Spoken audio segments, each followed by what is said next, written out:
आज का डिक्टेशन 100 शब्द प्रति मिनट है। हाँ, यस स्टार्ट। हमारा देश महान स्त्रियों और पुरुषों का देश है जिन्होंने देश के लिए ऐसे आदर्श कार्य किए हैं जिन्हें भारतवासी सदा याद रखेंगे। कई महापुरुषों ने हमारी आज़ादी की लड़ाई में अपना तन मन धन परिवार सब कुछ अर्पण कर दिया। ऐसे ही महापुरुषों में से एक थे महात्मा गांधी। महात्मा गांधी युग पुरुष थे जिनके प्रति पूरा विश्व आदर की भावना रखता था। इस महापुरुष का जन्म 2 अक्टूबर सन 1869 को गुजरात में पोरबंदर नामक स्थान पर हुआ था। आपका पूरा नाम मोहनदास था।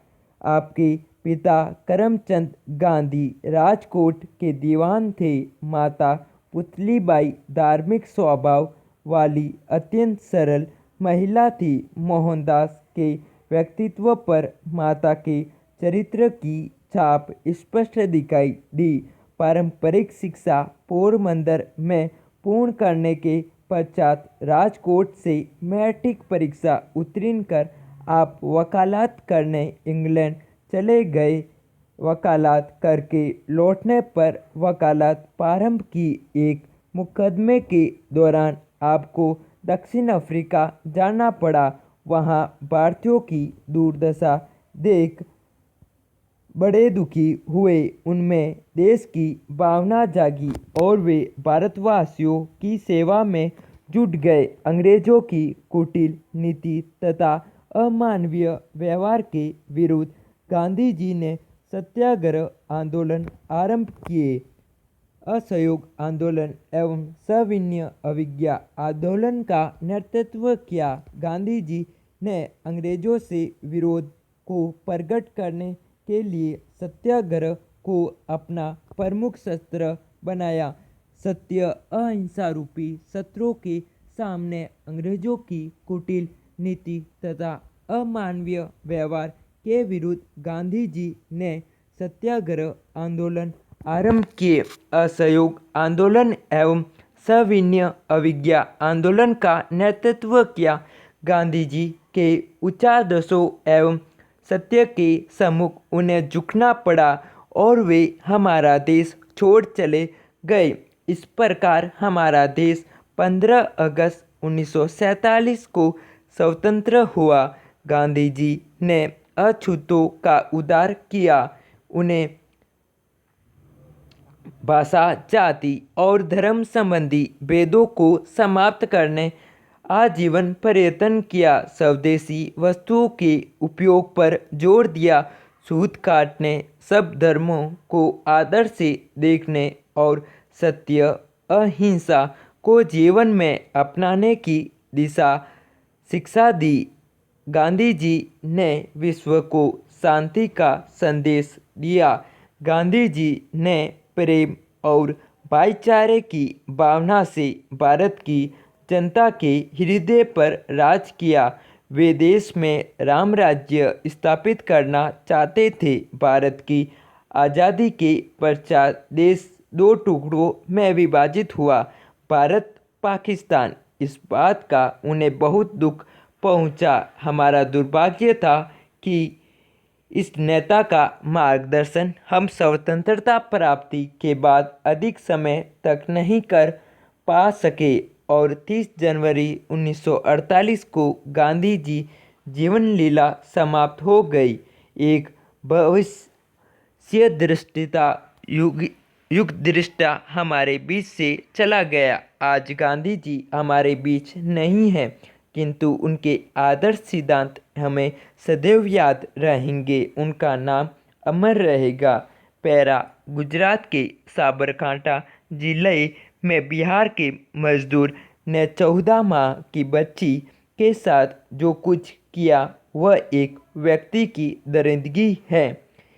उसे कड़ी से कड़ी सज़ा मिलनी चाहिए, लेकिन उसकी सज़ा समूचे उत्तर प्रदेश और बिहार के प्रवासी मजदूरों को देना एक तरह की संकीर्णता और नफरत है। राज्य के साबरकांठा, वडोदरा, गांधीनगर, अहमदाबाद, पाटन और मेहसाना जिलों से बिहार और यूपी के मजदूरों को डराने, धमकाने और मारने भगाने का जो अभियान चल रहा है वह एक भीड़ तंत्र को न्याय है। यह इस देश में पहले भी था, लेकिन पिछले दिनों उसने एक प्रकार की वैधता हासिल की है। संयोग से इस आक्रमण अभियान में क्षत्रिय ठाकुर सेना के लोगों के शामिल होने और उस सेना के अध्यक्ष व विधायक अल्पेश ठाकोर के कांग्रेस से जुड़े होने के कारण भाजपा और कांग्रेस के बीच आरोप प्रत्यारोप का दौर शुरू हो गया। बिहार से गुजरात तक नए किस्म की पार्टी बनती शुरू हो गई। अच्छी बात है कि दोनों राज्यों के मुख्यमंत्रियों ने स्थिति को संभालने का प्रयास किया है और हमलावर भीड़ के लोगों की गिरफ्तारी भी हुई है। फिर भी यह स्थिति शर्मनाक है। यह स्थिति जहां बिहार के लोगों के बेचारगी को प्रकट करती है, वहीं गुजरात बनाम बिहार मॉडल की बहस तो छोड़ चुकी है। उनके बहस को उठाने वाले नोबेल अर्थशास्त्री अमर्त्य सेन को भी खामोश है। इसके बावजूद देश के एक राज्य को आगे बढ़ाने और दूसरे को पीछे रखने का खामियाजा इस देश के संविधान और लोकतंत्र को भुगतना ही पड़ेगा। गुजरात के लोग कह रहे हैं कि वहाँ के कारखानों में स्थानीय लोगों को रोजगार मिलना चाहिए, न कि बाहर के लोगों को। उनका कहना है कि गुस्सा तो पहले से ही था, लेकिन साबरकांठा की घटना के बाद वह फूट पड़ा। इस देश के आधे अधूरे औद्योगिकरण की यह बड़ी विडंबना है कि उत्तर प्रदेश और बिहार जैसे बड़े और पिछड़े राज्य मजदूर सप्लाई करने की नर्सरी बनकर रह गए हैं।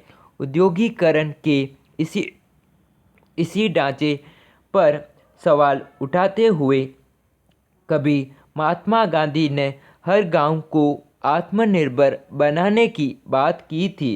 गुजरात में पनप रही नफरत और संकीर्णता तो बुरी है ही, लेकिन उत्तर प्रदेश और बिहार की गरीबी भी सराहनीय नहीं है। विकास के इस असंतुलन को दूर किए बिना इस तरह की स्थिति उपस्थिति होती रहेगी। Full stop.